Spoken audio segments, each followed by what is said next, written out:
Hello, everyone. My name is Katia, and I'm here with Taki'h and Timo. And today we're here to discuss light feminine aspect of the cross. I have watched the first two series with Taki'h and Celeste and Jim, and I came with some questions to Taki'h. And then we got excited about doing yet another episode. So here we are. I have been introduced to the cross by the Shambhala School, John Darrell Rue, Bruce, and Taki'h, and I find it a very beautiful structure and like a skeleton that helps me navigate in the world. Like I'm going into becoming more whole in different aspects, and that's a map for me to do it. And I apply it to myself in my personal development, and I also use it to look around and see what's happening in the world and in people around me. So happy to be here with you. And here is Timo. Yeah, my name is Timo, and I was first introduced to the cross with Bruce Lyon, and then have worked a lot with it, with Bruce and with Taki'h, who I'm partners with now for almost 4 years. And my entry point to the spiritual path, one major part was to be able to feel in my body and my emotions. And then when I discovered that there's a feminine part to me, and that has something to do with feelings, then I got really interested into the feminine side. And then furthermore, when Taki'h started to point out that you actually have a very strong light feminine inside you. And I was like, what is that? So that's why I'm really interested now to get more into this light feminine and ask some questions to some clarification that would support me and others to really find out about this light feminine. So yeah.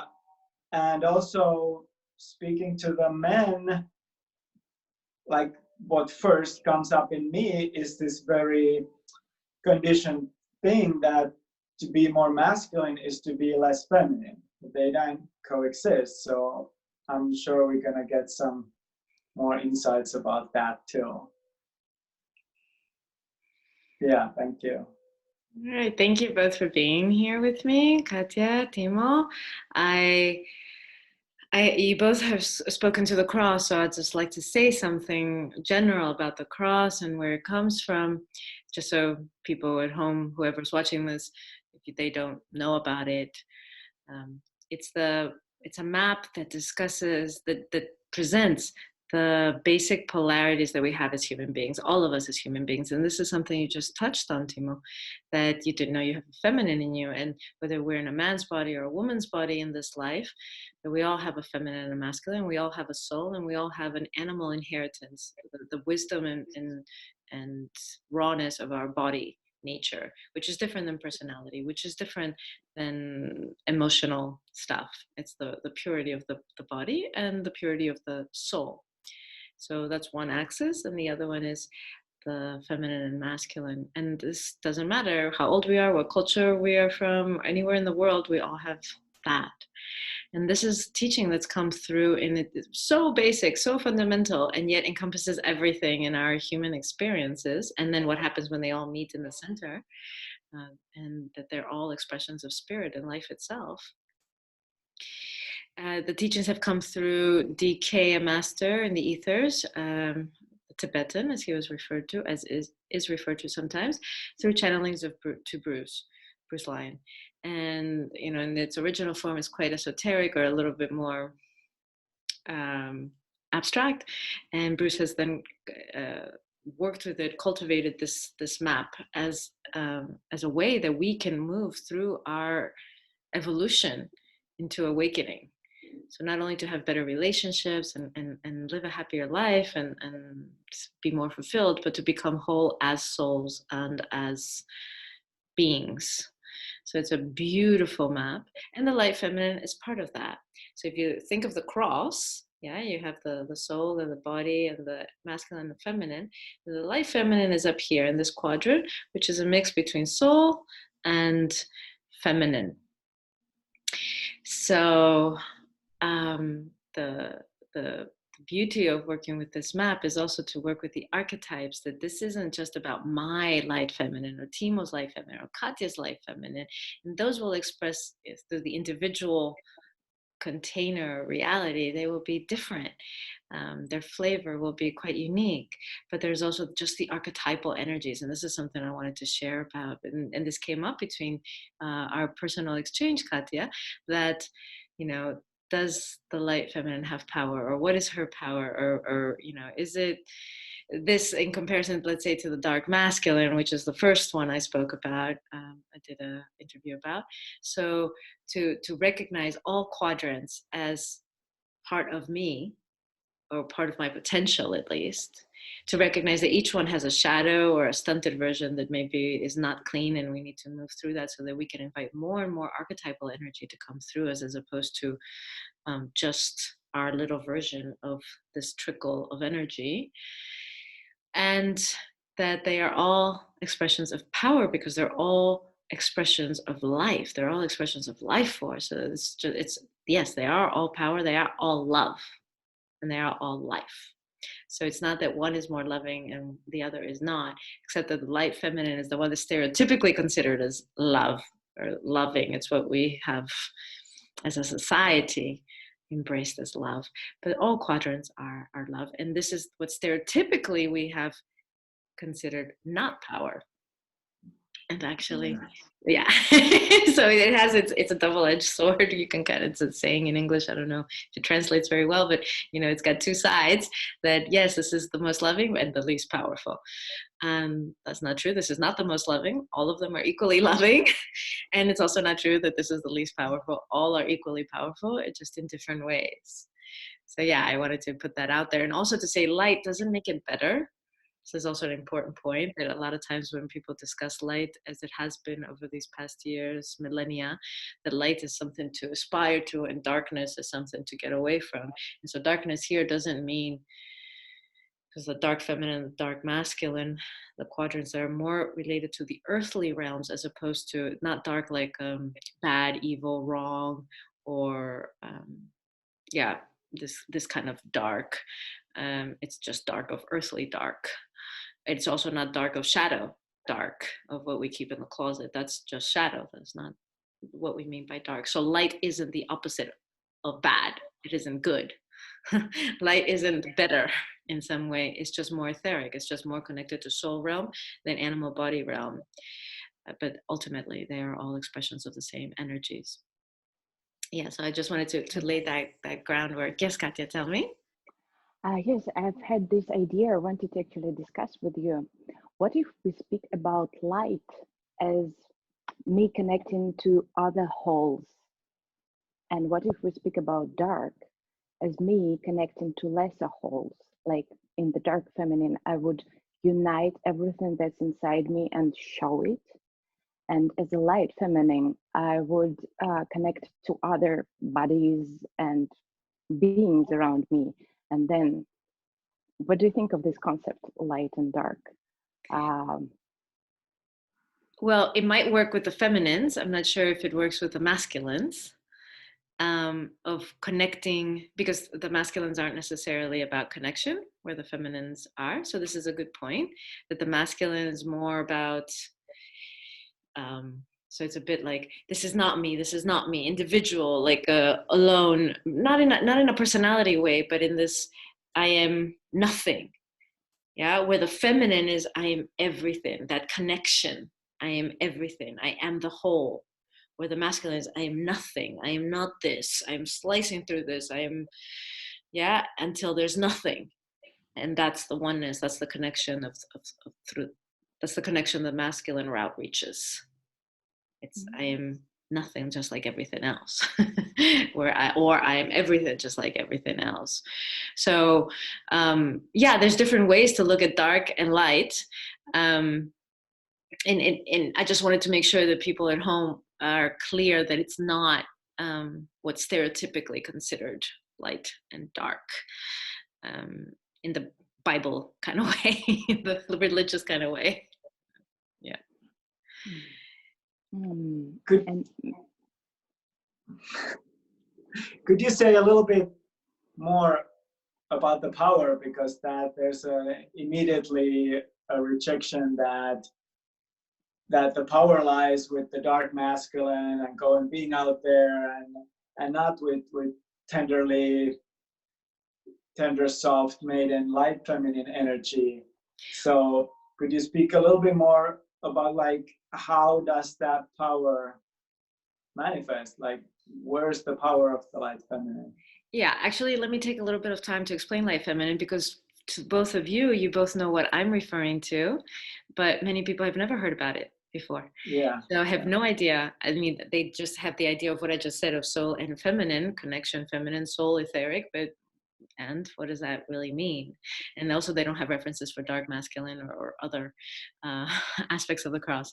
So just so that those at home can understand that light feminine is the embodiment of the soul realms of knowing that you are sacred and divine and innocent and pure, and nothing can taint that or spoil that or change that, no matter what happens in this more material or earthly realm of aging or of wounding or of, you know, whatever this life incarnation may present itself to me, that there is a part of me that knows that I am so vast and so divine and so sacred.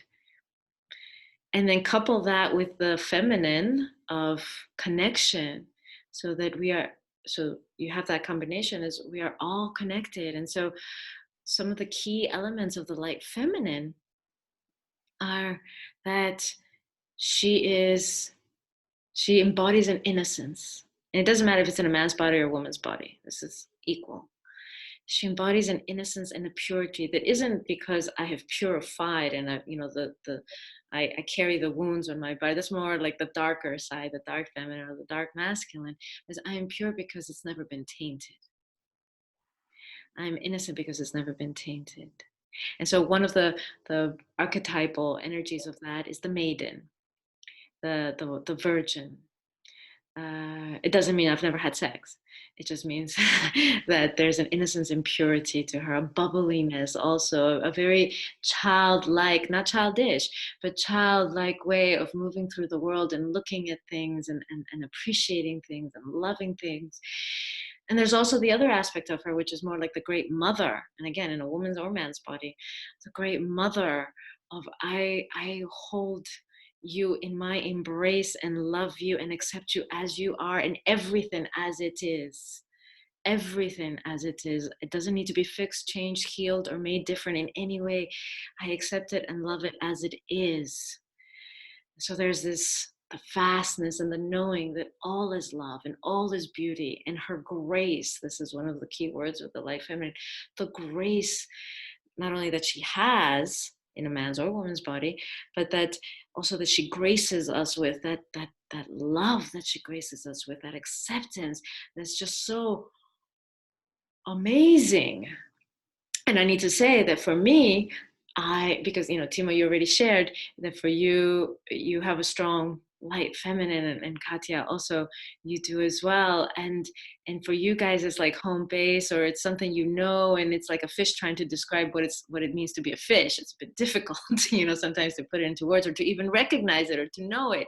And for me it's the opposite, because my home base has been the dark masculine, that as it works with the cross, the polarity, if dark masculine, let's go this way, sorry, to follow my example of earlier. If dark masculine is here and light feminine is here, wherever my home base is, its polarity is going to be the most challenging one to embrace, usually. Not always, but usually, because it's, so like you both said that, dark masculine power, okay, so light feminine, where's the power? So that was my approach. And so for me with the light feminine, it's something I've had to cultivate and integrate, remember. So her compassion and her divinity and her capacity to forgive, until the point there's nobody to forgive and nothing to forgive, because it's all love and it's all accepted anyway. But as beings with personalities, we go through the process of forgiveness. These are some elements of the light feminine. And so it's a beautiful, incredible place. And I'll get to the question about power, but I just wanted to show I have two deities here that embody the light feminine mythologically, historically. So we have here Isis. This is Black Isis, but still it's Isis, from the Egyptian tradition. So she's one representation of the light feminine. There's also Mother Mary, in the Christian religion of the Virgin Mother. So we'll get to I want to make sure that we do touch on the issue of sexuality with the light feminine. So it's not that you have to be a virgin in order to embody the light feminine by any means. She does have a sexuality, but anyway. And this is Tara, one of the Taras from more of the Buddhist tradition. And so, she's just, I don't know, you can see with her hand here, it's just gracing, just, and living examples, recent living examples in memory for us. Mother Teresa, who's no longer in the body, but Mother Teresa. And this is a story I tell in my groups, that somebody there was a journalist, and he was following, he or she, I don't know, was following Mother Teresa around in the orphanage in Calcutta, and also she was cleaning wounds and attending to things physically. And after watching her all day, the journalist said, I don't know how you do that. You couldn't pay me $1 million to do that. And she looked at him and she said, me neither. That's that unconditional love and acceptance for whatever is there. And it's not because of that it's reciprocated in some way, whether it's money or fame or attention or, that's ever known. It's that kind of, you couldn't pay me to do it either. I do it from the boundless, endless love that flows through me. And another example, living example, Amma, the hugging mother. So I'd like to share just a little briefly my experience with Amma. Been in her presence once, and it was in the beginning. We were all the way towards the exit. She was like, you have to see her through a screen kind of thing. Like, she was so far away. And it was in the beginning, she was doing a blessing of waters that then she was going to share, that people would take into little containers and share with the thousands that were in the audience. And she wasn't talking to us. She wasn't looking at us. She wasn't blessing us. She was just blessing the waters in front of her. And I started weeping. It was totally unexpected. And I didn't go through any of this when she hugged me, I must admit.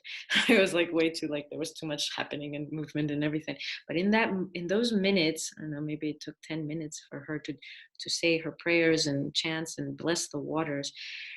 As far away as I could possibly be from her physically in that ice hockey ring, which is where this was happening, I was just brought to my knees by the incredible power, when it comes to your question, Timo, power of the light feminine's grace. And when you're in the presence of that power, it's just so humbling that, even all those lies, even all those bad or, mean or whatever, disrespectful, whatever, all these things that I've done, that's all forgiven. That's all accepted. I'm still loved. Really? It's that kind of feeling of like, really, just as I am, you will embrace me and I'm still innocent and I'm still divine? It's like just talking about it right now, I was just like, ooh. But it's that grace, that power to forgive and accept And that takes incredible amounts of power. For some, it's so much easier to just fight or to retaliate or to, or get into it, to actually embrace it all is incredible power. And not from and this is where I want to say a little bit for those at home that haven't looked into this so much, but the shadow aspect of the light feminine, the overdeveloped, when there's too much energy, sometimes you can go into like, yes, I accept everything. Yes, everything's love. Yes, everything is beauty. Yes, yes, yes. And all the, inside of you are like rotting away. Or yes, there is so much of me, take of me, like the Mother Teresa example, I have so much to give this and that, and you end up being doormat. You end up being, no boundaries and being walked over. You don't know how to say no. Or the whole bypassing all is love and light, and we're all, in this beautiful, whatever situation. And actually inside you're like, you're overriding something that's more real. So that can be a shadow when it's overdeveloped, and when it's stunted, as was my case, I had the compassion part, but the innocence part, the purity part. So it's to believe that you are not pure, you are not innocent, you are not divine, you are scathed and dirtied and soiled in some way, that you're not deserving of love, or that you don't know how to love, that you don't know how to forgive, or you can't forgive, or you shouldn't be forgiven. You don't forgive yourself. These are all not enough of that energy where you could cultivate more of this energy. So yeah, I just wanted to outline those about the light feminine. Yeah, Katia. And I'm just feeling two things. And one is the pain of how hard it is to describe the way I am, because I am so outward directed. And it's like, shouldn't you probably feel the same? Don't you look out in the world and see all the fucking beauty that everybody is? Like, do you need to explain this? And most of the time that's fine, but while you were speaking, it was also like the pain of it, not being able to express it. And then here comes the shadow as well, as I don't see myself. Like, I tend to forget about myself. It was sort of a problem for me. I can see everybody, how you're moving, what you're feeling, and then like, and who's there? what do we want to say here? So like invisibility. Yes, so this is very important. Thank you for sharing from your experience, and I think it is the experience of many in men's and women's bodies, whether they label it this way or not. And this is something that I learned by being with Timo, actually. And one of the greatest things that I was attracted to was his light feminine, because it was my polarity and it was my weakest point. And when he would make comments about, just by the way, not like as a teaching or anything, but of the bird that okay, this is a funny story. There was a little hot spot because of some machinery under it. So there's snow, and then there's a little piece that didn't have snow, a little circle that had melted, but it was warm on our balcony. And I was like, oh wow, look at that, that's interesting. Why would that be? Like, I'm sitting here trying to figure out, why is there a patch that it doesn't have snow? Like, what is keeping it warm underneath? What's there? And he's looking at it and he says, oh, now the birds have somewhere to land and keep their feet warm. And I just looked at him and I'm like, yeah, that's true. And it's this ability to, and I was a little awkward, I'm talking about you, Timo, and you're on the screen, but this ability to see the world, and he didn't know he was doing it. Now he knows, because I pointed it out so many times, but that you see the world with this beauty and love that is just perfect as it is, and it doesn't need any fixing. And it's not that you don't see the imperfections, but they're just not a problem. They're still beautiful. They're still love. They're perfect in your eyes, in the eyes of the light feminine, and it's just like, how could there be anything else? And that's the power of moving through the world with that. And then, yes, the shadow, the naive, or the giving of your of that there's nothing, like, who am I? What do I want to say? What do I have anything left for me? Or the naivete that can come from that of like, I'm not really aware of my surroundings or of what's going on, or like, you know, my bank account, or I don't know, earthly details. I don't know, Timo, did you want to share? Yeah, in general, in that, you mentioned polarities. So most of us in men's bodies have been taught that to be more of a man is to go away from the polarity, to deny the polarity. And I've understood that that's not how the cross works. So could you speak a bit more about going into the polarities and the center of it and bringing it together? Right. So this is where, for example, there was a question that came in about the sisterhood and how that works, or how it works with the dark masculine. Because you know, I put out that I'm doing this interview, and does anybody at home have a question? Because it's not live, so you can't write in with your questions. So in advance, I remember there was some questions around that, and that's how the polarities will work. Is that within the feminine itself, you have the dark and the light sisters, and so they can support each other, but they can also there can also be conflict between sisters, as there tends to be, and between brothers, of course. And so if we just look at that polarity of within the feminine, then how does the light feminine perhaps shame or put down or something, keep the light sister, or the dark sister, excuse me, keep the dark sister less or down in some way within you? So cleaning that sisterhood wound inside of you. This was a big one for me, because I was more, um, I had this wound around my sexuality, and that because I had been molested as a child, sexually abused, and so I was like, I can never be pure. Like, that was just taken, and there isn't any purity left.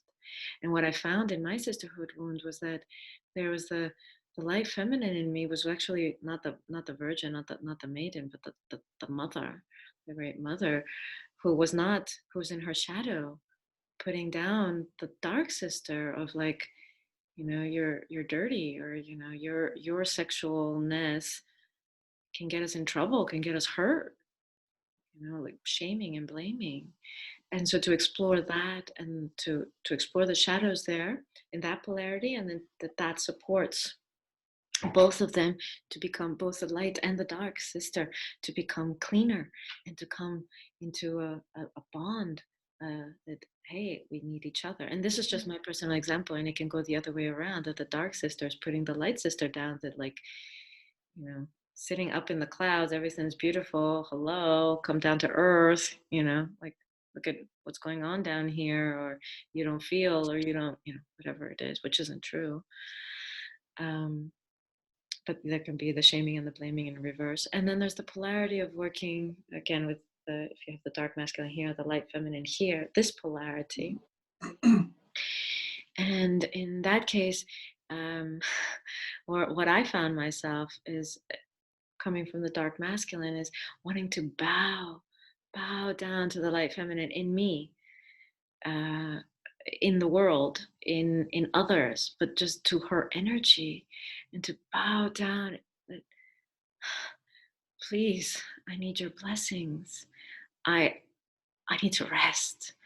That I need to be held, and not in this way of like kind of emotionally cuddly puddly kind of way, but this like, you know, put the sword down, get on one knee, and my queen, I am tired. This kind of feeling. And so working with the polarity, you can work with activating more of your dark masculine. If the light feminine is more your home base, then you can work on the dark masculine, or between other people, like me and somebody else, or you and somebody else, whoever, two people or more can activate one of the polarities and the other works with the other polarity, and that supports the growth. Is by holding that polarity, then the other can pop up, and that will call its mere polarity. It's just how duality works in our earthly plane. Whichever polarity you go into, the other one will be called force. Yes. So it's not a matter of becoming, like, losing that. No, not at all. Yeah. Taki'h, and then, can you refer to this subject? I was curious. There's power, feminine, masculine, and there is sensitivity and sensuality. You've been talking about the dark feminine as it's very sensual, yummy, everything so exciting. And when I think of light feminine, there's this sensitivity to everything. I can sense the tiniest things. Can you address this topic? Yeah, that's a good one. So first I want to say that one of the key things about the light feminine, which I didn't mention, and this was a key word for the light feminine, for the feminine in general, but for the light feminine, is her vulnerability. So it's vulnerability as power. And her offering are her tears. The light sister's offering is her blood, if it's in a woman's body. In men's bodies, you can connect to also through blood, but in women's bodies, it's through womb blood, it's her period blood, her menstrual blood. But in women's or men's bodies, the light feminine is through her tears. And those tears are showing something hurts, or something causes pain, or something is so beautiful, or there's so much love. It's so painful. Not painful in a bad way, but you know, that like make me want to cry, like, oh my God, kind of thing, out of beauty and love. And so to recognize that this is also, the vulnerability is a form of power, and it's not a weakness. And the sensuality and the sensitivity also, it comes, it's kind of in the same area, that if I'm in the light feminine, there's this more, so the sexuality of the light feminine, whether in a man's body or a woman's body, can take two types of form, general, and of course it will have individual expressions. But one is the innocence of the maiden, of the virgin, bubbly, giggly, and just virginal, and very, you know, like wow. And the other is of the great mother of feast. There is a feast, and I am a feast, and there's no goal, there's nowhere to reach, and it's not like hot fire, like, you know, tornadoes or this, but there's this, the sumptuousness of having a great banquet, a great feast, like harvest time in the fall kind of thing. So many, you know, let's explore this and this, and this kind of feast of the flesh, of the body, which is about enjoying, and the beauty and the love there in every moment. And yes, through the light feminine can be much more, let's say, etheric, and so more in the energy body, more in the subtle touch, the subtle connections or energy, like more maybe not even touching in her sensuality and her sexuality, and still so much happening, and so arousing or so pleasurable or so expansive, and letting that be her prayer. Also, again, whether in a man's body or a woman's body, this is something, I don't know, Timo, if you want to speak to this, of how it is for you. I know that you know, it's very rare to hear someone in a man's body speak about the sexuality of the light feminine, but this is something that in modeling, you have modeled for me for almost 4 years now that we've been together, and through that and all the other work I've done, I was able to regain my connection to that innocence and that purity by that constant modeling. And of course, mine looks very different, but you're also in a man's body, so I know that that can be challenging. Yeah, what comes to mind, maybe comes best out, is just how I sometimes wake up in the morning and I just want to touch my own body. It's like there's, without it being typically arousing or me trying to pleasure myself, but just the enjoyment of, I have this body and I like touching it. And I can spend some time with just enjoying it without any goal or any, it's just is. And I think I've never labeled it as like feminine or anything. And then there is this energy when I go into it that everything is pure. It's like there is nothing in your body, whether it's sweat or blood or pee or shit or anything, it's all pure. And there's just this purity to it. And it's a great place to be in a man's body too. Yeah. And something I believe from the men that I have met in my life, but also in the groups that I've led, it's so challenging for those in men's bodies to embrace that. It's like as if, yeah, maybe you can speak to it, but it's like there's a that this will compromise my masculinity. Yeah. The trade-off. Yeah, I do still have it coming up that when I'm in that energy, or when you're commenting that you have a strong light feminine in you, there comes this urge that, okay, now I need to balance this. Now I need to do some dark masculine stuff. And like, yeah, it does come up. And it just needs to be like, I can visit everywhere and it's my choice. And that's real freedom to be in the moment. And now I can be in my light feminine energy, which doesn't mean that I can't go to my dark masculine or my light feminine or my dark feminine or light masculine. And to get rid of the idea that bringing in something more would take away something. That just bringing in more is bringing in more. It's going to be more of you there. And it's not going to take away from anything else. It's just a fear. Yeah. Thank you. Yeah, that's absolutely true. It's just bringing in more. It's not making anything else less. Was there a question that you had, Timo?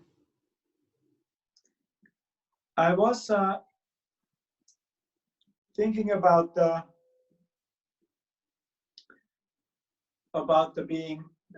divinity, because that's something that didn't come natural to me, that has come over the years, that I had no touch in, but I found out that that was so helpful, that it's a light feminine quality. And I know that a lot of us in men's bodies have a conditioning that's like, we're the one who stand, we're the one who stand alone, and we're the one who has to make it, and there's nobody getting our back. And then to embrace that divinity aspect of, whether you call it a god or a higher self or nature, that you don't need to stand alone. So that's such a relief for us in men's bodies who being conditioned to stand, that you can trust that you don't need to do everything. You can depend on something. So can you say something more about the divinity aspect of the light feminine? Yes, and also you touched on another aspect of the connection and need. Because the light feminine also is about embracing our needs, and this goes, yes, contrary to how most those in men's and many in women's bodies, unfortunately, are raised. That we don't actually need each other, we don't need anyone else, or we don't, need is almost a dirty word. that I have needs. And so the light feminine is about embracing needs and recognizing them as part of that web, that it's we are all connected, and we, of course, we have needs, and we need each other. We need each other to survive. We need each other to love. We need each other to thrive, to live. We need. And yes, need can be celebrated. And the fear there is that my needs won't be met. And that's usual imprint from childhood. Some need wasn't met, or there's a fear that it won't be met at some point. And so then we start to curtail, cut down on the needs that we express. And maybe it's true that in your childhood some need wasn't met. And so this, like, okay, then I won't express my needs. And then to the point where I won't even recognize I have this need. And this is a stunting of this energy of the light feminine, that I can't recognize I have needs, and that everybody has needs, and that's not something to be shamed or be made wrong or embarrassed about, or like that makes you weak somehow. And the more needs you have, the needier, this term needy and this kind of thing. So just wanted to touch on that because you brushed on it and hadn't come up yet, and so I wanted to catch it, that this is a very healthy aspect. Of course, not being able to meet your own needs or look at how you can be with your needs and so forth maybe can go to the unhealthy side, but to have needs is just human. Period. It's very natural and very, very healthy. And to acknowledge them, it is to take responsibility for your life. In terms of the divinity, it's something that those in men's and women's bodies, especially in the West, because of religion, organized religion over the past couple thousand years, during this Piscean age, divinity is something that we've had to have a middle person for. I'm going to say middle man. Most of the time it is a man, but it's not only a man, but a middle person, middleman for. And we go through some priest or so, and they have some key to divinity, and maybe some book has some key to divinity. But this, I am divine in this body, with these tears and this heartbeat and this blood that flows through it and this sweat and this, going back to Mother Teresa, she was a nun. And given her life to God and to Jesus, and it was a Christian nun, and she, the divinity in those wounds of those lepers, or those mouths of those orphans that she was feeding, or bathing, or whatever she was doing in her daily affairs. And so the divinity in everything. And I remember the biggest lesson I've had with divinity, aside from sexuality, which was my biggest obstacle to can this be sacred, and can this be innocent, and can this be pure, and can I be innocent, pure, and sacred? Second to that was money, and seeing how the things that are done with money, or in the name of money, or for money, and all the corruption stuff around the abuse of power, the dark masculine, unhealthy dark masculine stuff around money. And it was, I had a lot of fear. It was like trembling in my base. Can I go there with a light feminine? Not with the healthy dark masculine of, but can I go there with the light feminine of, I see it, I'm not in some illusion that this doesn't exist, and I can still hold on to love, and I can still hold on to innocence, and I can still hold on to purity, and in fact see it all through those lenses. It was an incredibly humbling and difficult experience, but wherever there's a lot of corruption or shadow stuff, to allow divinity there. It's easy to know myself as divine when I'm in a church or synagogue or some temple, or in some ritual space or whatever. Can I know myself and this world as divine, and others as divine, and all acts as divine, in those moments where it's the most challenging, where there's the most shadow, or where it's the most charged through the millennia of unhealthy expressions of whatever that is. So that divinity here, divinity through our connections, divinity in everything, and sacredness of everything. And I remember this is one of the lessons you taught me, Timo, which was because I was cultivating my light feminine in terms of sexuality in that moment, those days, and I was saying that like I can come to a place where like this isn't dirty, or this isn't evil, or this isn't bad. And you said, can I give you a reflection? And I said, yes. And you said, it's not that this isn't, it's that there isn't a bad or an evil. It's just not in the realm. Like there's just isn't. I was like, oh, right. So this kind of sacredness of everything. Yeah, that's what I would say about divinity. I don't know if either one of you want to say something more, or want to go somewhere else with this. I guess I would love to go into how do we cultivate it? What do we do to Yeah. To open up to this sensitivity and richness and acceptance? And you would probably give us an example here. But I also was a little bit lost with the divinity and sacredness. And if I take it to make it more clear and down to earth, for me, it seems like it's seeing a potential. So like I see what is happening right here, and what you're doing is probably not something I support, but I also trust in your potential. And when I'm talking to you, I'm talking to your potential, and I'm like, go there. I know you will go there. Yeah. So another way of putting it, potential, the hidden potential or the unmanifest. So another way is that because she is the soul realm, right? And so that it's not just your potential, but like this is who you are. I'm going to speak to who you really are. It's your potential to realize it or not. That's, up to you and up to the situation. But I see the beauty in you. It's not that I don't see what you're doing. But I see who you really are. I feel it. I know it. That's what's in front of me. And yeah.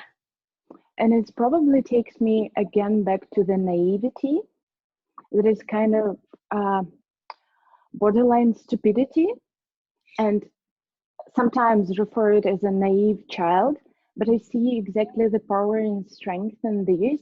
Like I am idealistic and I am naive to believe in this exactly, and that's where I bring it up as a power of it.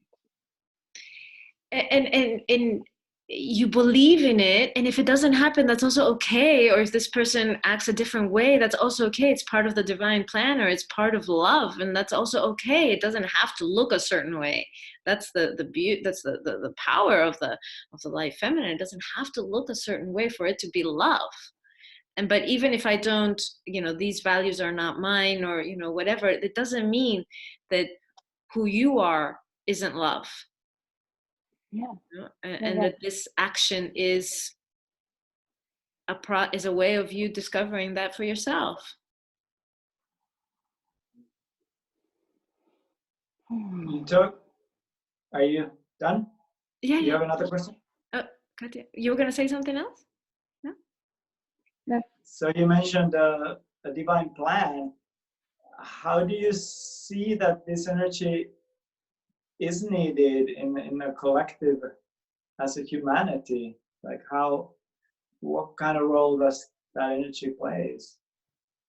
Right. So I know that Katia had asked about how do we cultivate that. So maybe I answer this question, and then we go into a little practice or something. So yeah, imagine this world where everybody could see each other as innocent, and themselves as innocent and pure and play.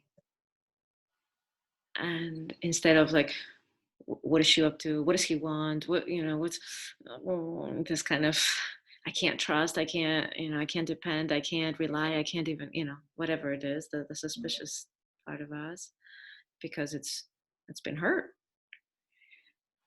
And that everything is forgiven. That doesn't mean it's a carte blanche, do anything you want. But when it comes from, and that's the when people who aren't, when you're not connected to the light feminine, then you're like, if everything's forgiven, then you will just do atrocities. Well, no.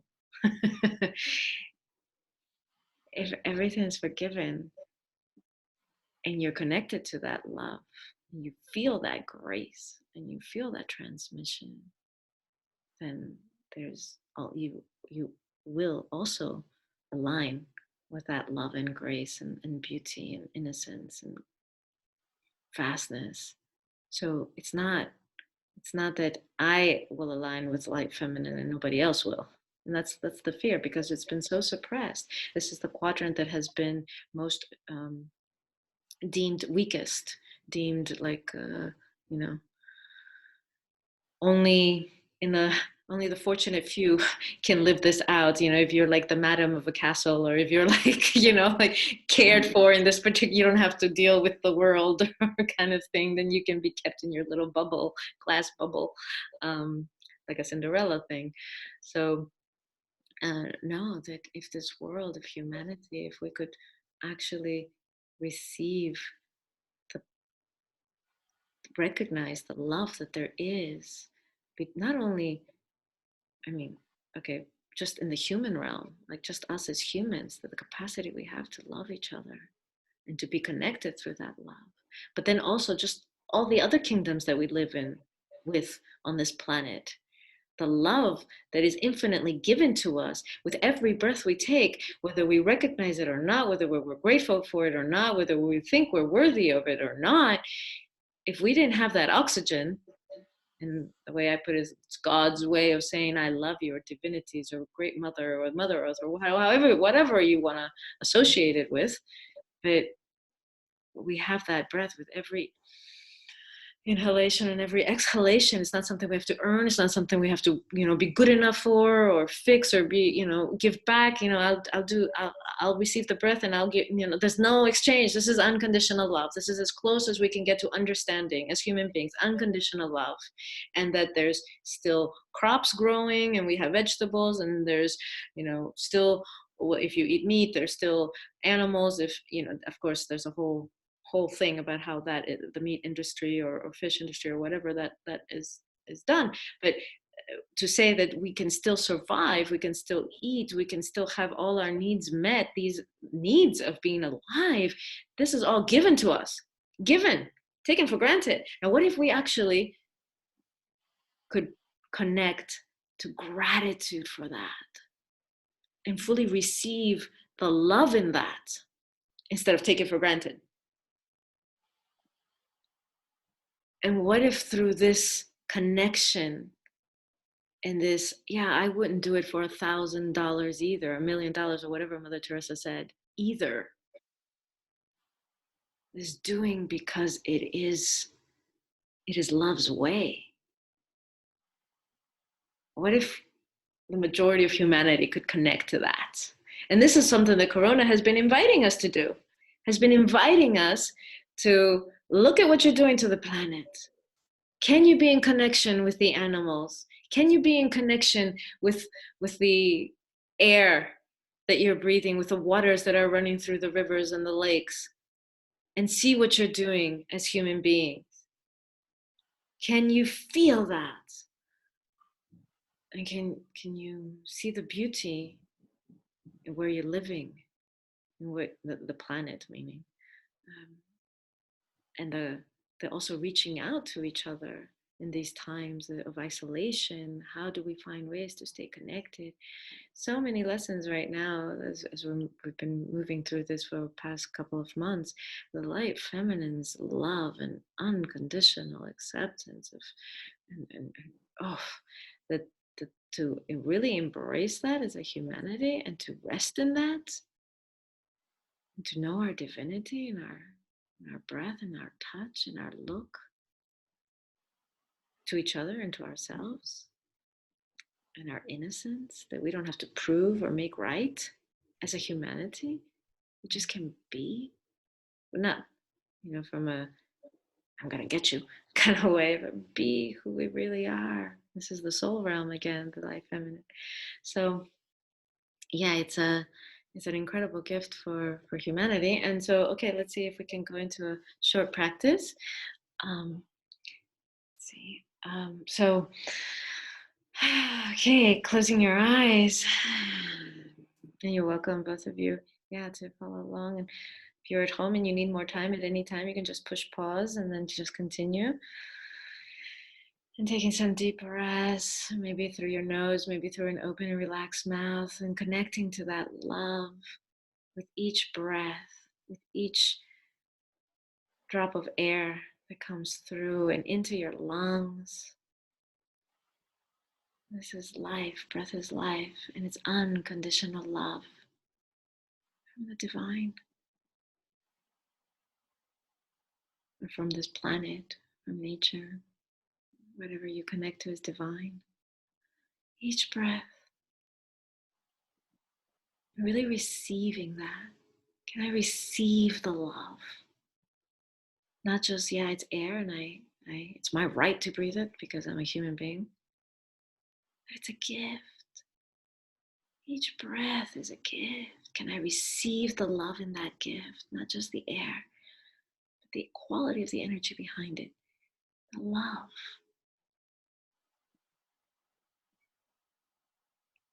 With each deep inhalation, I am loved. Every part of me is loved.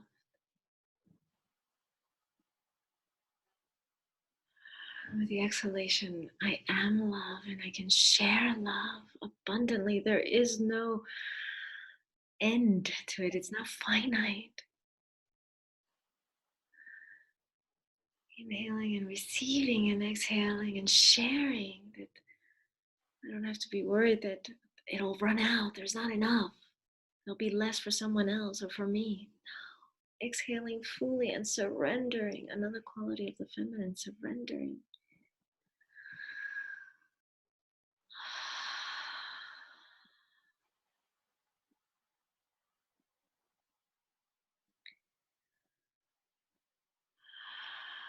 And feeling the invigoration, the aliveness of the breath as it comes in, that livens your whole body.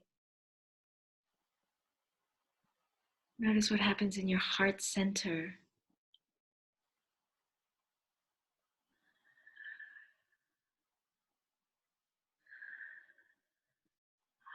And connecting, if it feels right for you, you can place your hands over your heart center if that makes it easier for you. If not, then just letting your focus be there, the heart center. What are my needs? As a human being, as this personality in this incarnation, with the karmas and the whatevers that I'm moving through, what are my needs? Maybe they are at the physical level, emotional level, energy, mental.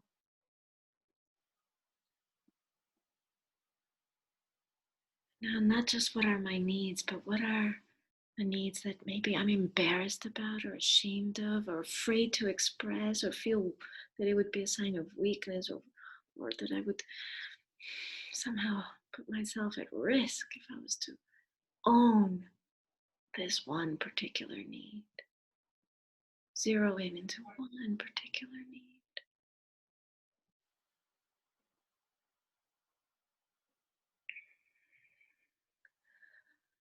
Maybe it's of touch, maybe it has to do with money, maybe it has to do with a relationship.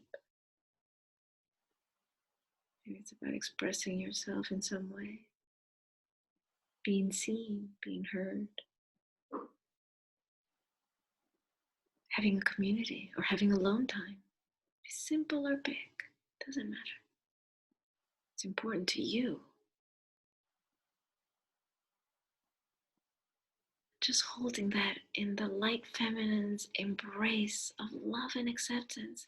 How could this need be anything less than each breath that you take? Less important, less divine.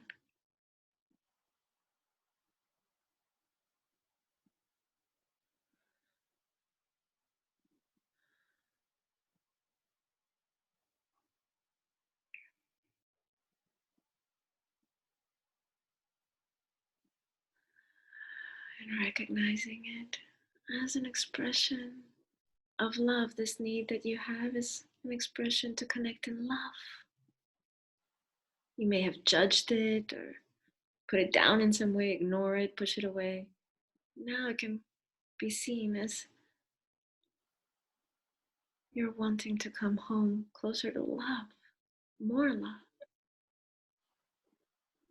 And if it supports you, you can allow your arms to move in a way that shows the need, the calling out for that need, or the embracing of that need, the connecting, let it be.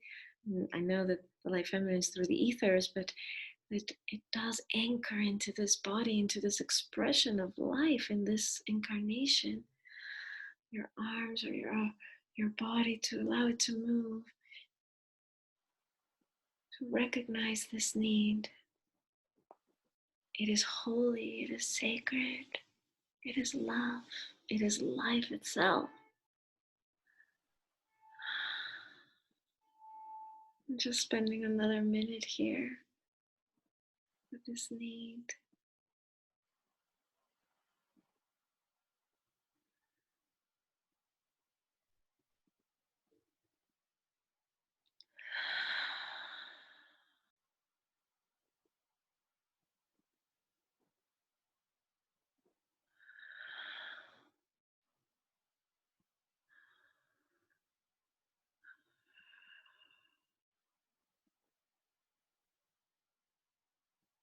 And now, from this place of having embraced it, accepted it, and it is love, that's all obvious.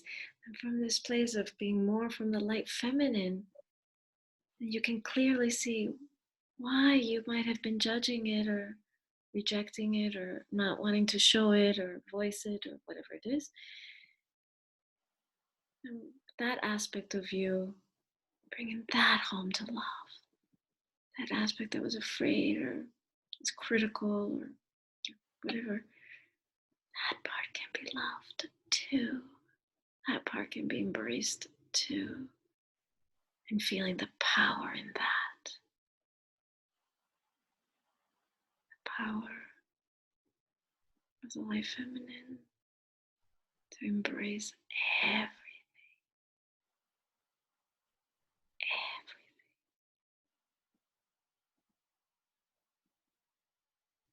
The courage, the spaciousness that this requires.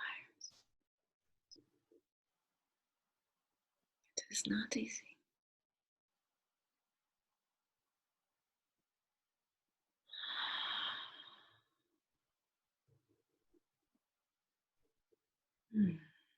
Whenever that's complete for you, you can,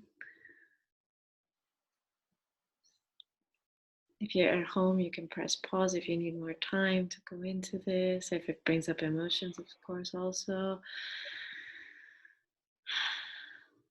So how was that? I know that both of you are very familiar with the light feminine, but as a connection to the needs and to the acceptance. I know this is typical for us in men's bodies, that also for women, but especially for men, that we are loved for what we do. That we need to do something to be loved. And then to open to open the possibility that I'd be just as much loved without doing all that stuff. It's really touchy. Yeah. Thank you. For me, and during this practice, I felt a huge opening and expansion, and usually that happens around the chest from the heart center, expanding further around the body. I felt the lightness and at the same time the vividness of sensations, as if I'm breathing the fresh air, this kind of tingling on the whole surface of the body. Yeah, so you touched on a few key points, the bubbliness, the aliveness, but it's through the sensitivity, through the in the body and around the body. That's very typical light feminine, also maiden, but also great mother, also just the light feminine in general. And also this area of the chest and the arms. And this is again Isis exemplifying, with her wings. And also Tara with her blessing, that it is through the chest and the arms, the heart center and the arms, when we are in the need of reaching out, when we are embracing all there is, when we are blessing, when we are caressing, attending to, when we are feeding, mending, all this, holding, yes, holding all of that, of the light feminine, whether it's in a man's body or a woman's body.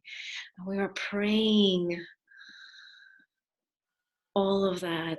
There's a lot of involvement here, a lot of involvement of the chest and the arms and the hands in particular with the light feminine. I didn't want to say that before because I wanted it to be a lived experience. So for those at home, if that isn't how you've connected, totally fine. There's no right and wrong, but it tends to be something that that shows up for many people in men's and women's bodies. For me, there was a beautiful, very direct metaphor that invoked this in me. It was the work with the actual physical heart and the bloodstream. And if you follow it, it goes directly from your heart and it fills your palms. And there it gets so tingly, and it's like I'm touching you, I'm holding hands with you. And it's the extension of my heart. Yes, and for the breath, now that you mention it, thank you. The breath going into the lungs.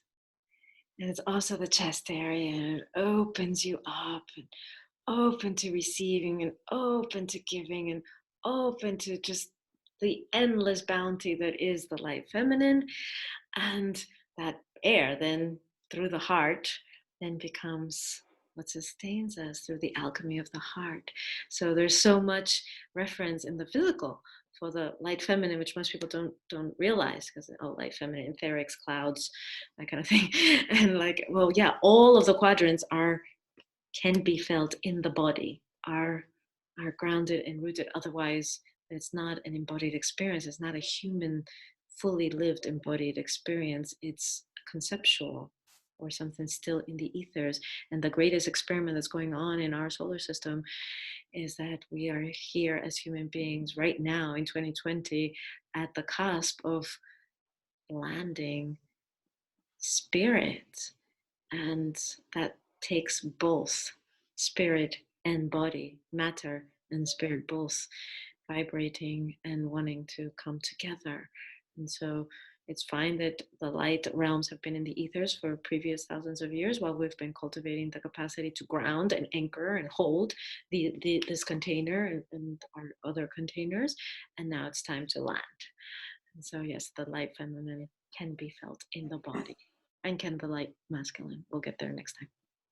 Did you want to say something, Timo? No. Okay. No, I'll save it for the end. Okay. I thought I saw you. Yes, Katia. There was something else that came up for me during the practice, and that was the shame around the sensitivity and the warmth toward everything. And that was a huge conflict for me that I had. Like some time I've been hiding from myself, and there's a bit of a story here. It's like growing up through school and university, I was very much into an academic, intellectual, and then I got pregnant when I was 18, quite early. And I had a choice whether I should go into my academic career and work and tending for other people, and or either I stay at home and become a stay-at-home mom and a housewife, and I service the world through my children. I actually did make this choice, and I've been at home, but that was mm, it wasn't really accepted well in the society because you're supposed to be stupid and weak, and somebody else is caring for you if you are doing that. And it took me some time to come into power with this and realize that it was the thing that I want to do. And the strong feeling that was keeping me there is that I have majored as a teacher, and I've looked at the fact that I'm going to be teaching other people's children, and somebody else is going to be teaching mine. So I was like, there's something to it. Yeah. Yeah, this is important, the shame. That when we, especially for those who have a strong light feminine, and especially in a man's body, but also in a woman's body, the shame that comes with it, because somehow it's seen as less. It's like, oh, don't worry your pretty little head, or like, oh, you weak thing, or you stupid thing, or you innocent thing, or you fragile thing, or you know, incapable thing, or you're whatever, you know, this putting down of the embodiment of the light feminine, and it can be further from the truth. Can be further from the truth. But yes, because of the culture we have been living in, and this goes back to the question, Timo, you asked me of why is this needed in the world? That this has so much power, so much power, and we are depriving ourselves as a humanity by continuing to hold on to that concept of you poor little thing, weak little thing, or whatever, incapable thing, if you are in the light feminine. And another thing I wanted to say that you mentioned about being a mother and being a teacher and nurturing, this is a big aspect of the light feminine, nurturing. And so for those in men's bodies and women's bodies, how you nurture, you allow nurturing to come through you. Nurturing, it might be a project, it might be a business, it might be your own children, it might be your body, it might be a relationship, a partnership, whatever. But this nurturing quality, can I nurture it like the way that a mother would breastfeed her baby? Can I breastfeed this project, this company, this whatever? You know, nurture it. This is my parenting, or my mothering. It's not just parenting, but it's my mothering, to help it grow, to help it flower and blossom. This is what the light feminine does, through love, not by pointing out your blemishes or what you need fixing, or by cutting through. And that's a different quadrant.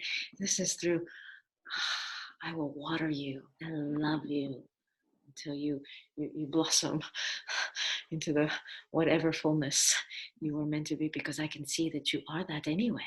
You just happen to, you need to be able to see it. So, yeah. Yes. Can I grab an opportunity while we have Timo here? There was a topic like very alive for me, is the fatherhood. And I've met a friend who described me his beautiful relationship to his son and how that allowed him to blossom into his emotional recognition.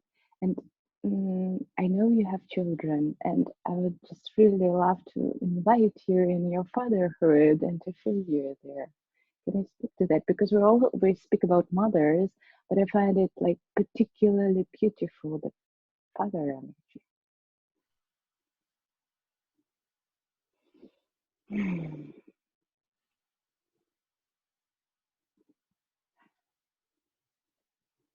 So have we covered the light feminine? Timo, she was asking you about your... Oh, I missed Yeah, that. she was asking you in particular about the father energy and the right, Katia? Or did I miss that? Yes. Yeah, About, there was a little cut there. Okay, yeah, about the mothering of your children or fathering of your children and their emotional. Yeah, that's a tricky one for me because I feel it's so much coming from the light masculine that when I'm a father. So I haven't really thought about how much of it I'm doing from the light feminine. So I can't give you a clear answer right now. Sorry. I can give the reflection that because your children are grown and they're not living at home anymore, so it's a little different than if you're interacting with them. Since you've been introduced to this work, you haven't been living with them. So, but what I have seen in those immense bodies, including Timo, is the capacity to, like, yes, fly, yes, my child, yes, and yes, the emotional and the connection and the and it can sometimes then it goes into fathering, like father, because women can also father, but it has a different energy than come to my bosom, this kind of thing. um yeah uh yeah you were going to go somewhere with that or somewhere else with this, Timo? No. No, okay, sorry. Were there any, I'm not sure if there were any other questions that came in from other people. I can also go to another exercise. Was there anything pending?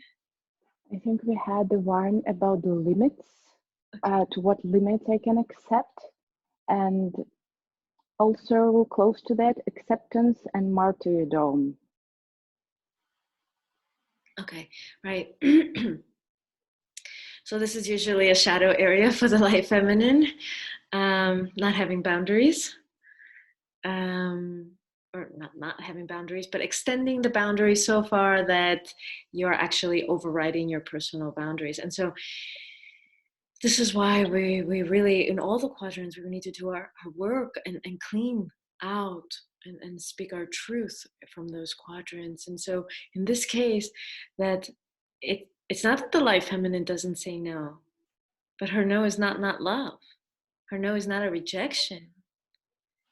She can also say no. I mean, like, again, I can use the same example of I wouldn't either take 1,000 or million euros for doing this job or whatever that Mother Teresa said. That there is a no, but it's more of a sort of an integrity or a principle, that like this isn't, but it doesn't make you bad, it doesn't make something wrong, it's still in the realm of love.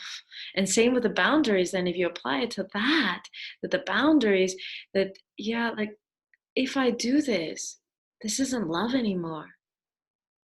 I've actually stepped out of the light feminine. I've stepped out of love, and I've stepped into martyrdom, and I've stepped into a shadow of the light feminine. I've stepped into what actually a lot of what is exampled as the light feminine, but it's the shadow of her, of this, like, walk all over me. And that's why people then don't embrace the light feminine or afraid of it, because then they're afraid, like, oh, I'm just going to be this weak thing that, I can't say no, I don't have boundaries, or people will take advantage of me.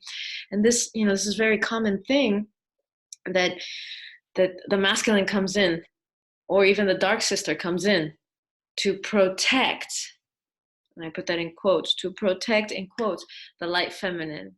And this is something that I had to deal with in my own inner world, and many people do, because how will she make it in the world? How will she, people are going to run all over you. So you need the masculine in there, boom, like, I'm protecting this fragile thing behind me. Or the dark sister of, like, I'm gonna, whatever, and not ever giving the light feminine a chance. And it's like, no, from that place, if you're really sitting in the light feminine, from that place of love and purity, it is a very powerful place. And that is what will purify whatever shadow you have around boundaries, that isn't the light feminine. When you're not respecting your authentic, like, if there isn't of me to give, then if I keep giving, this isn't love. This isn't love. It's like a simple. You just won't go there. You just won't go there. Yeah, like it's not, a lot of people are like, oh, I have to keep giving because I'm, identified with this energy. You've just stopped identifying with this energy when you keep giving when it's not real.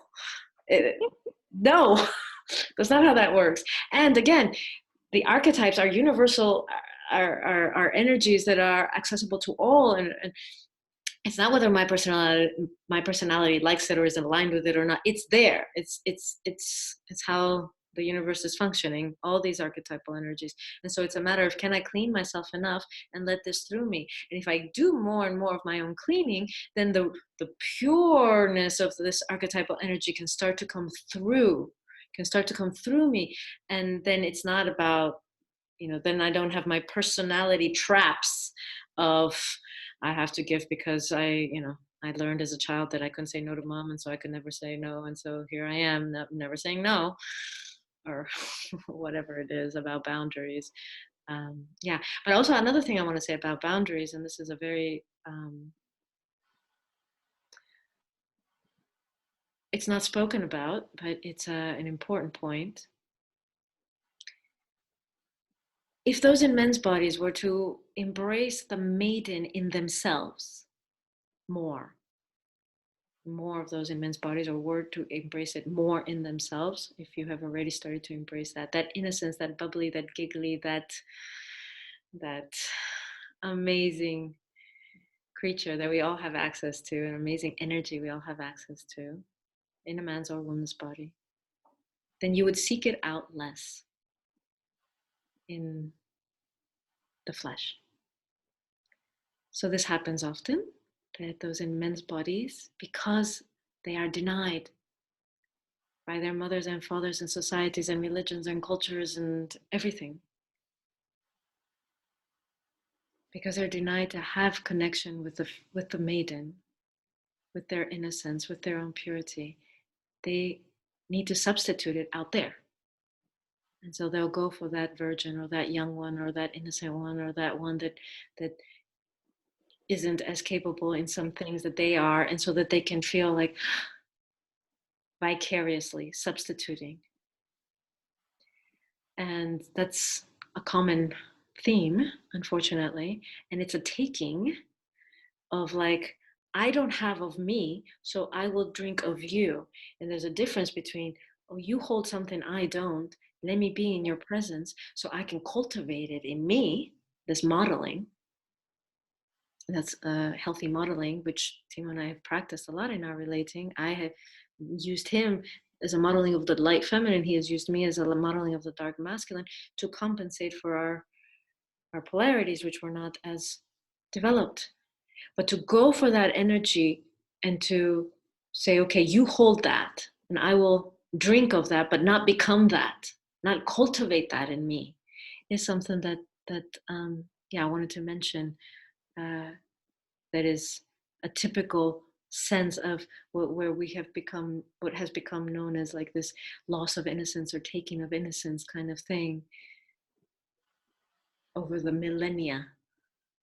That has, because those in men's bodies have had to hold the masculine, oof, and those in women's bodies could hold maybe a more of a light feminine, which was, it's, yes, of course, the Virgin Mother and the innocent one, and that's like, yes, the purity, that's how the feminine is.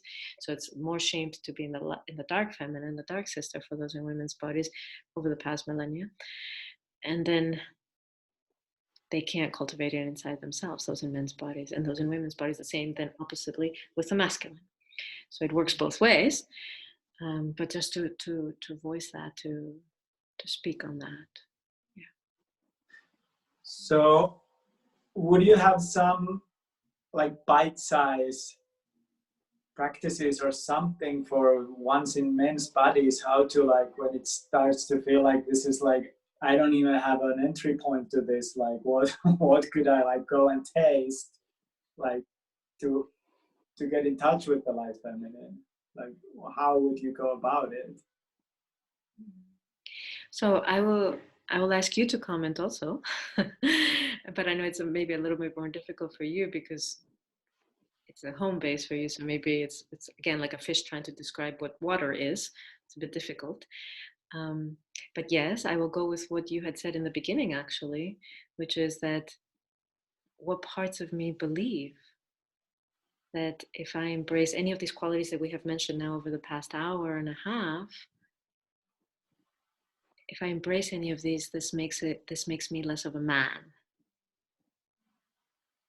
And to understand that if that's the case, if I hold on to the beliefs, then I am by default admitting that the feminine is less. Not women, feminine is less. Because if I embrace more of my feminine, this means I'm less of a man.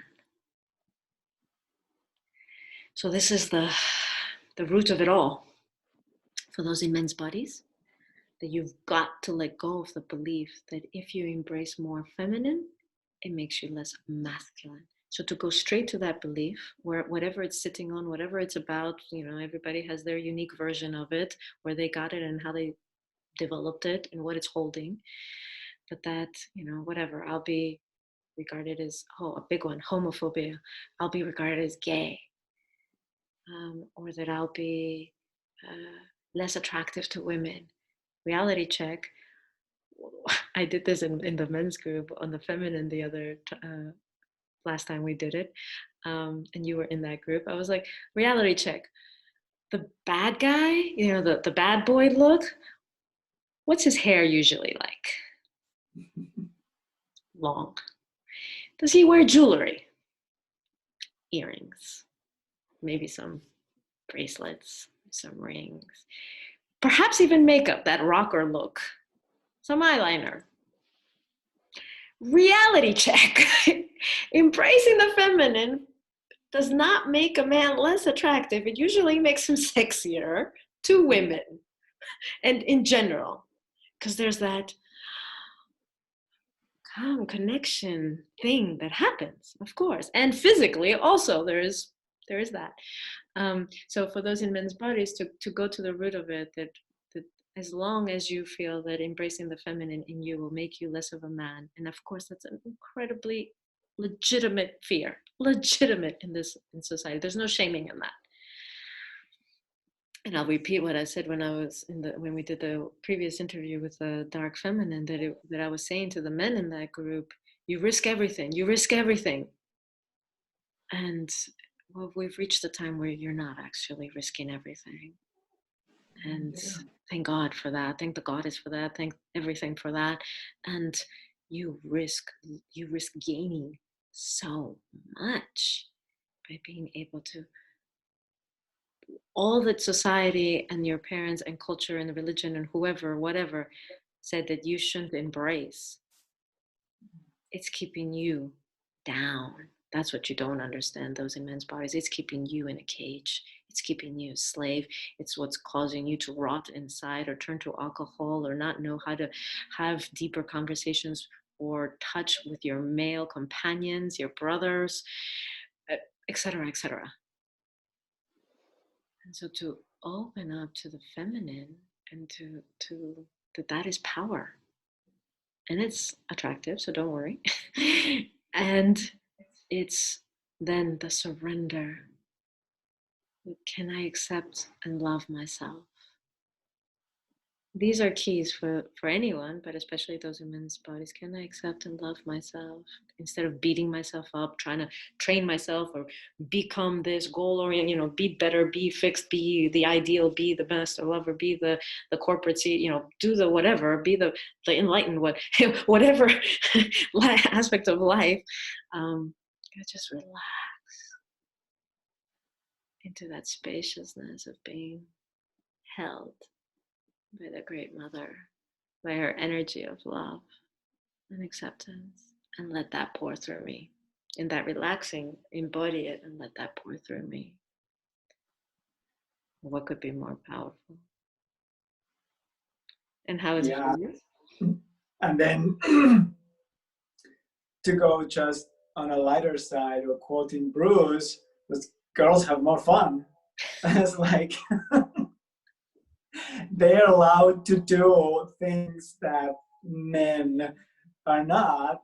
So like ranging from like just, you know, having fun and then like all this surrender and all, like you can feel and you can be orgastic and you don't need to hold, and so there's a lot of perks in embracing the feminine.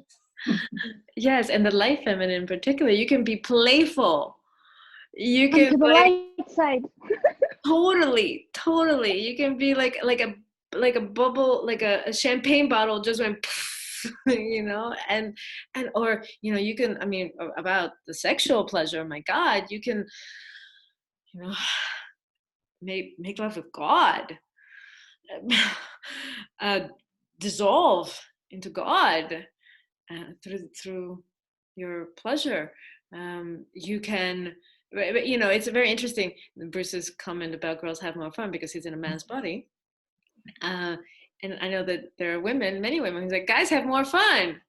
You know, like they do that whole like riding the motorcycle thing, or they do the whole, you know, like I'm just gonna cut wood now and I don't have to worry about, you know, getting that recipe right, or you know, whatever the stereotype is. But the grass is always looking greener on the other side, and that's what the beauty of this work of the cross is, that it embrace all sides, you know, like all quadrants, and you're on this side, embrace that, and you're this side, embrace that, you know, whichever way, they're all the green, all the grass is green, and it's all in you.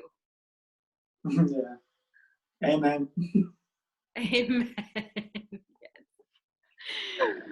Mm. I can let's do one more practice. Is that, yeah, one more practice? Mm-hmm. And then I'll have one more question. No, go for the question now. It's okay. Go for it. So coming from all the fun and giggles, where's the protection? What is the sword of the light feminine? Does she have it? Like, I would feel something around it is respected. When it's true to itself, it's just mirrors the same. I would love to hear yours. Yeah, it is that. It is respected. It is like when you're embodying the light feminine, like someone who's coming to rob you is going to come and like offer you money. Someone who would otherwise want to rape you will come and like want to like caress and kiss your feet. I mean, like I'm being exaggerated, but like it's that kind of energy that when you are in it, it commands respect. It commands honor. You honor it. You respect it. You love it. You treasure it. You worship it. It's not a protection like you are weak. It is a bowing down. And that's what is the grace and the power of like, I don't have to fight. I don't have to do anything. I don't have to, you know, whatever. It's, I can be in this. And as I walk through the room, it is honored. It is respected. It is recognized. It is loved. It is, yeah. So yeah, that it's not a sword. It's not a sword. It's a surrender to divinity gracing us, to love gracing us, to blessings with every step. And that can be felt in the way that a person, man's or woman's body, moves. There is that grace. Yeah. Yeah. And I've seen, you know, situations where it's like, and this is a real one in my case. You were there, Katia, I think. Yes, we were in Egypt together. And we were coming back and we were doing that 11-hour bus ride thing or 12-hour bus ride thing back to Cairo. And I had a flight that night and I was the first one with the flight. And I had to make it for the flight. And it had taken us like 15 hours to get there. And we were worried we didn't have enough time to get back to the airport in time. And then we had a police check. And they collected all our passports, and there happened to be some US passports. And so then they wanted to get escorts for us. But we're in the middle of a desert. So by the time an escort comes, we have spent hours on that bus waiting. And so I was like, oh my God, I'm going to miss my flight. Which meant I was going to miss my anniversary, my wedding anniversary. And I had promised I was going to be home. Like, you know, like this is our negotiation. I'll go to Egypt, but I'll be home for our wedding anniversary. And I remember like, I was like, fuck no, there's no way I'm going to miss that flight. And I asked Kareem, I was like, is it okay if I go to them and talk to them? He was the organizer, and he was like, yeah. And so I went and I started crying. Because I was like, I can't miss my anniversary. Well, I would say it was Christmas, because it was December 22nd. But, you know, I was like, I can't miss this. Like, I gotta go. I gotta make my flight. I was sincerely crying, like, help me. I have this need, like, sincerely, in tears and being very vulnerable, very exposed. I have this need. And they were like, yes, madam, yes.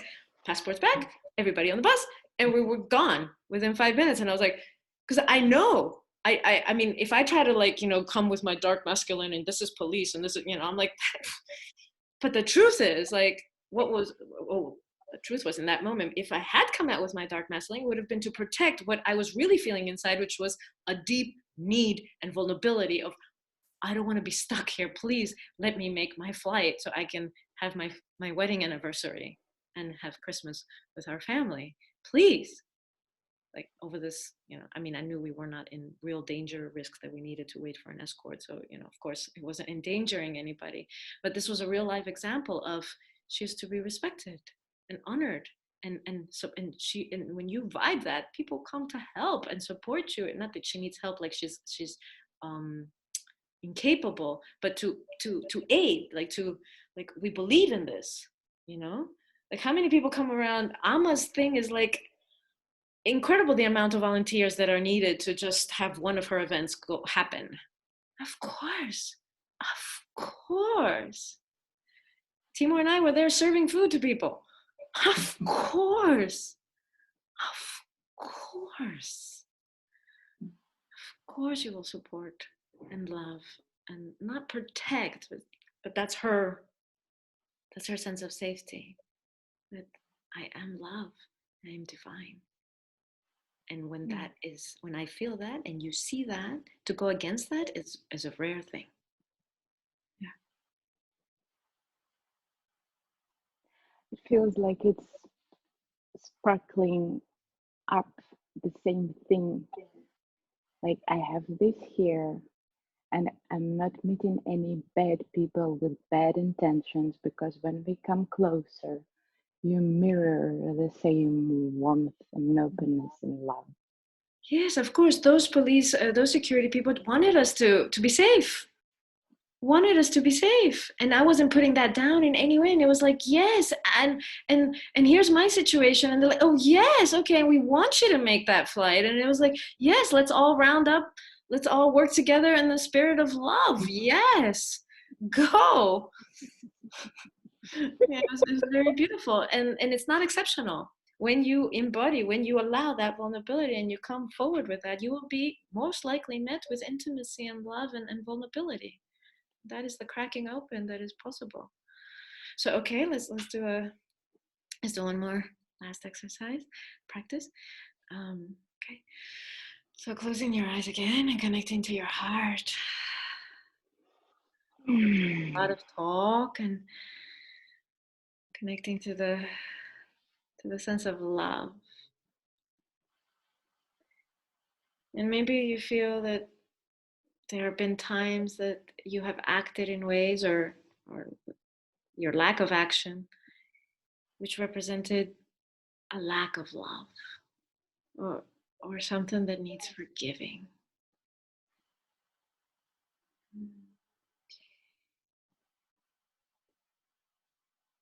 And maybe that action was towards somebody that you no longer speak to, or that is in your life, is very close to your life. Or maybe it's somebody who there's a big act, but that person is gone, you know, that person has left the body. It's some aspect that you're holding, some aspect of that you me forgiving.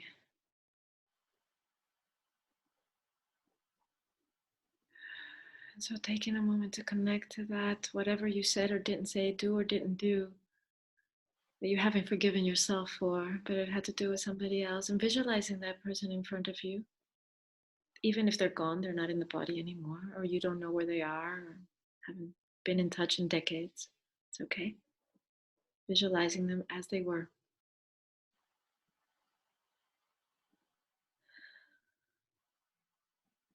And taking just a moment in your inner world. And if you're at home and you wanna push pause and you wanna speak out all the things and go into it, feel free. Taking a few minutes. Here we're just gonna take 1 minute, saying what hasn't been said. That which you're carrying, that which you are wanting forgiveness for. And I've muted both of you, Katia and Timo, so you can speak if you wish. That's totally up to you. You're speaking directly to the person.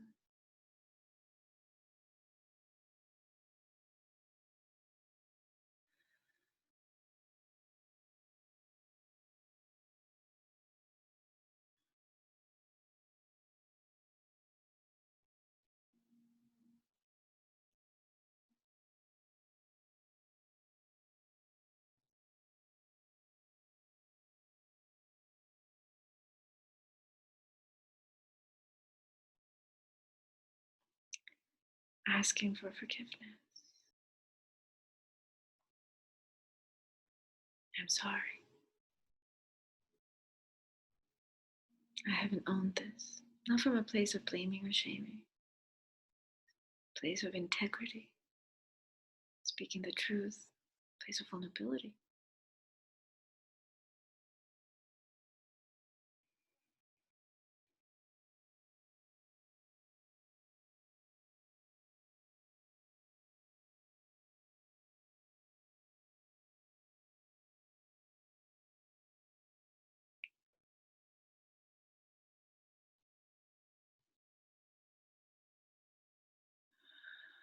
Just last moments. Noticing how that makes you feel in your heart center. And maybe there's emotions, and if you need to go into those emotions, allow yourself, you can push pause now, and allow yourself to feel whatever is there and be let go of. It's not just mental, it's not just conceptual, but the words are needed to feel and to allow that to go.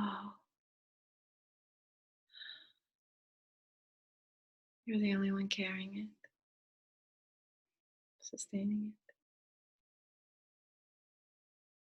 And from this place of connection with the light feminine energy, with the light feminine archetype, send blessings, grace, love to yourself.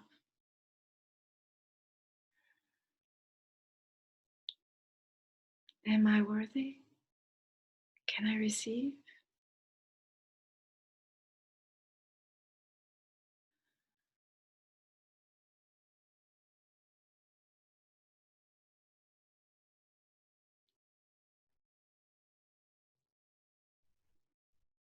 That I haven't done anything wrong. I'm not bad or broken in some inherent way.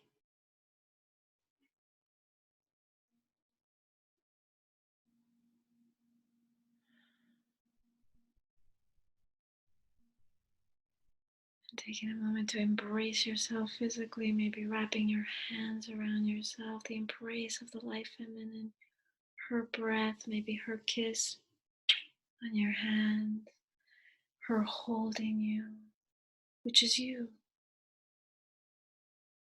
This is that connection of we are all one. And there could be no wrong. You did your best. Always have done your best.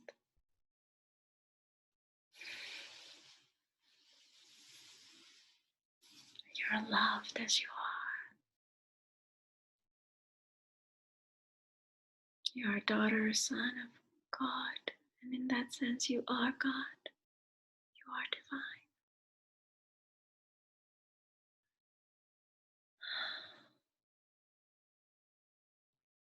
In this place, there's no one to forgive and no one to ask for forgiveness. It's all beautiful, perfect exactly as it has been.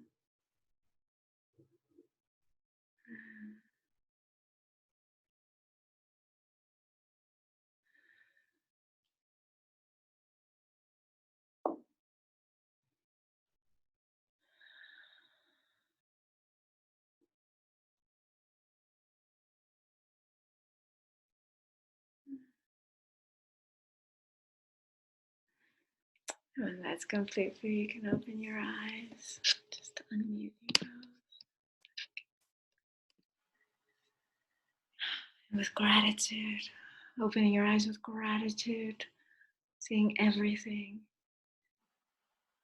looking around in your room, wherever you're sitting right now, including the computer screen, but not only, your walls, whatever's on your walls, or if you're outside and whatever's around you. Can I see it? The eyes of beauty.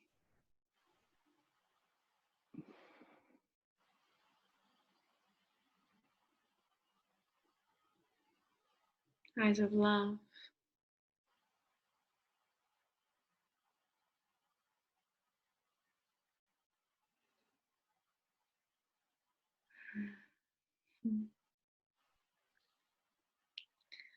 I know this practice might be very basic for both of you, but I know that for many who want to cultivate this energy, it's one of the foundational things.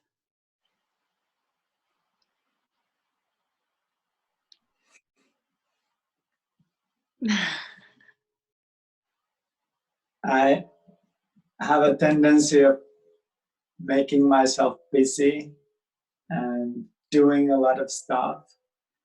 So these moments where I can just appreciate, they are very precious.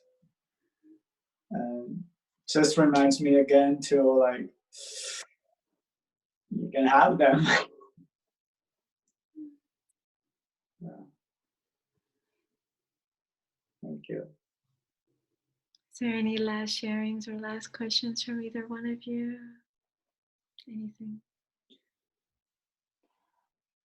I wanna say to all the viewers in men's bodies that be brave and explore this. And there's so much you can gain, and there's so many yummy stuff.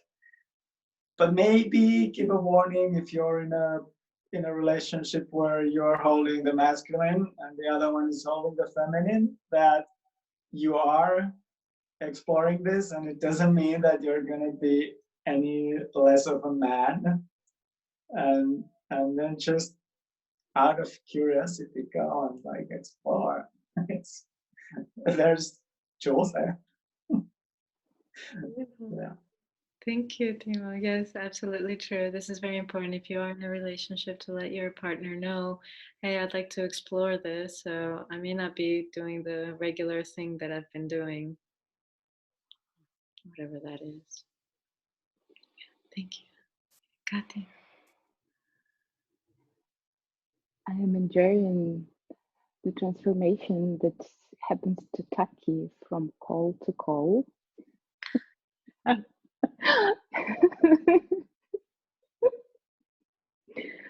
It is just like so that we can taste it through you.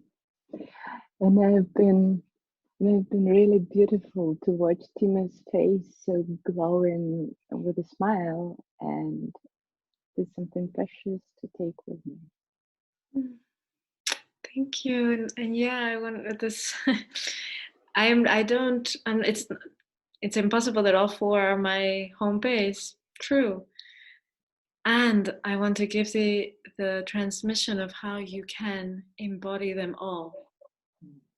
No matter what your home base is, you can embody them all and become whole. And I also want fish that, trying to describe water, which was the two of you here, in this case with the light feminine, because yeah, it's something that I've learned or I've remembered in many ways. And so there's beauty in both that learning as a fish how to describe water, learning your superpower that you have. These are superpowers that you can just look out and see beauty all the time. Superpower, beautiful, of this archetype that moves through you because of whatever you've cultivated in previous lives or whatever you're meant to learn in this life or whatever. Doesn't matter. Gorgeous. And everyone can learn to do that. Everybody can remember how to do that. Everybody can allow that to come through. Everybody. I thought that there's no way I could, this was the one quadrant I thought I could not embody. I could talk about, conceptualize, describe, write, but embody. And I was wrong. So, yes. And then she came back to it. Yes, reclaimed it. Absolutely. Because of my sexual abuse, I don't have a memory of when I've lost my virginity. So I don't have a memory of my first sexual intercourse. And so I had come to a festival. I had been abroad and I came and Timo came and picked me up. It was here in Finland and we went there and we were in a tent and I started bleeding. My cycle, my moon came.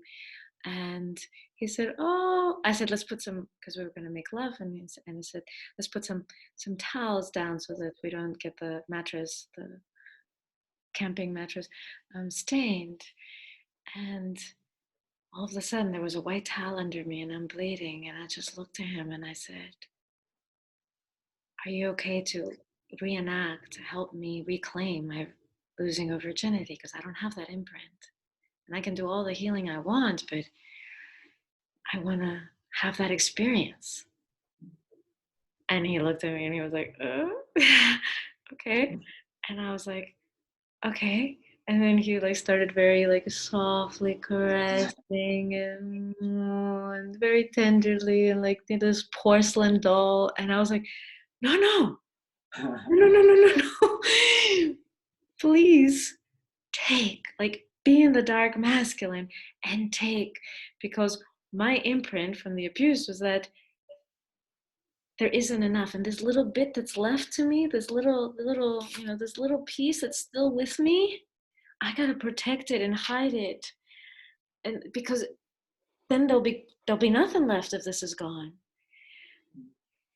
But here now I could embody it, and I was like, there is so much. You keep taking, and I stay in innocence, and let's see how far this can go. And you just take, and you ravish. You have my absolute consent, and let's see. Like, and I just want to say the key to that was the vulnerability, to embrace the vulnerability. Most of the time when we go into vulnerability, we want to hide or protect. And the key here to embracing the light feminine for me, and this what tipped it after lots of work, but this is what tipped it, was I can be in that vulnerability, that tenderness. My womb is aching, I'm bleeding, it's my moon, I'm reenacting the loss of my virginity. I mean, big time vulnerable. I'm fully here, fully connected, fully in that vulnerability. But instead of, I have to protect it and shield it from the mean, bad world out there that will take it away from me, I can be seen in it. I can come out with it. That was the tipping point. And I don't have a particular exercise that we can do in a few minutes to guide you through that, but I wanted to share that as my last sharing, for those of us who have been wounded and who have a wounded light feminine, whether you're in a man's body or a woman's body, because the same can be applied to a man's body. For whatever reason, you hide away your vulnerability or your sensitivity or your immense ability to feel connected to everybody, or your incredible sense of love. It doesn't have to be about losing your virginity by any means, but this hiding away, coming out with it, and that I'm in that vulnerability, but I'm safe because it cannot be touched, it cannot be taken. There's infinite amounts, endless pouring out of this fountain that is the light feminine. It's not my light feminine or Katia's or Timo's, it's the light feminine. When you can embody that, embrace it. So that's my take home last message. Thank you, both of you, for being here and spending all this time and sharing your personal stories and the transmissions. They're gold. And I speak on behalf of everybody. Thank you to both of you for that.